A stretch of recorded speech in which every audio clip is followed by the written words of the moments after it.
সাংবাদিকরা সব জায়গায় দিলে বিভক্ত আমার যায় এখন নজরে আসে। রাজনৈতিকভাবে বিভাজন সৃষ্টি হয়েছে, এটা ঠিক না। গণমাধ্যমের ভূমিকা থাকবে নিরপেক্ষ, আপনাদের কাছে নিরপেক্ষ ভূমিকা আশা করি, এবং সামাজিক দায়বদ্ধতা গণমাধ্যমের উপর আছে। গণমাধ্যমের সমস্ত নিয়ন্ত্রণ বা শৃঙ্খলা এগুলোর জন্য আলাদা প্রেস ইনস্টিটিউট আছে এবং আলাদা সংস্থা আছে, বডি আছে সাংবাদিকদের সবকিছু অভিযোগ তদন্ত ইত্যাদি করার জন্য নিশ্চয়ই। কিন্তু সামাজিক দায়বদ্ধতা আপনার মনের ব্যাপার।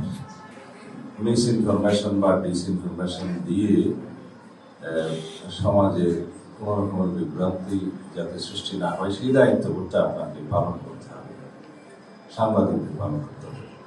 বিএনপি আমরা 31 দফাতেই প্রতিশ্রুতি দিয়েছি এদেশের গণমাধ্যমের পূর্ণাঙ্গ স্বাধীনতা নিশ্চিত করব। আমাদের ইশতেহারেও সেই কথা বলা আছে। গণমাধ্যমের জন্য আলাদা সংস্কার কমিশন করে সেই সমস্ত রিপোর্টের ভিত্তিতে আমরা প্রয়োজনীয় ব্যবস্থা নেওয়ার অঙ্গীকার করেছি।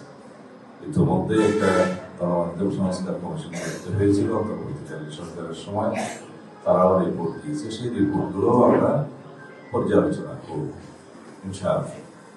যে দেশে গণমাধ্যমের স্বাধীনতা নিশ্চিত করা হয়েছে সেই দেশের গণতন্ত্র শক্তিশালী হয়েছে এবং গণতান্ত্রিক কাঠামো, গণতান্ত্রিক প্রতিষ্ঠানগুলো শক্তিশালী করার মধ্য দিয়েই গণতন্ত্রকে সত্যিকারভাবে শক্তিশালী করা যায়।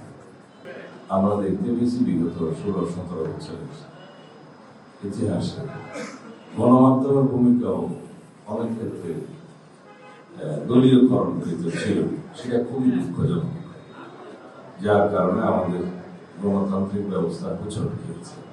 সুতরাং আপনাদেরকে লক্ষ্য রাখতে হবে যাতে গণমাধ্যমের ভূমিকাটা এরকম হয় যেন গণমাধ্যমের লক্ষ্য থাকে দেশের স্বাধীনতা সার্বভৌমত্বকে সুরক্ষিত রাখা, গণমাধ্যমের জন্য লক্ষ্য থাকে যাতে দেশের গণতন্ত্রকে সুরক্ষা দেয়। এবং বলা হয় এই যে দেশের গণমাধ্যম নিরপেক্ষভাবে স্বাধীনভাবে ভূমিকা পালন করে সেই দেশের গণতন্ত্র অত্যন্ত শক্তিশালী হয়। এটা পৃথিবীর বিভিন্ন দেশে আমরা দেখেছি, যারা সংবাদপত্রে এবং গণমাধ্যমের মালিকদের সমিতি বিভিন্ন সমাবেশে বা আলাপ আলোচনা আমরা যেটা বলে থাকি যে সাংবাদিক বন্ধুগণ যেন মালিকের চাকরি না করে, বিবেকের চাকরি করে।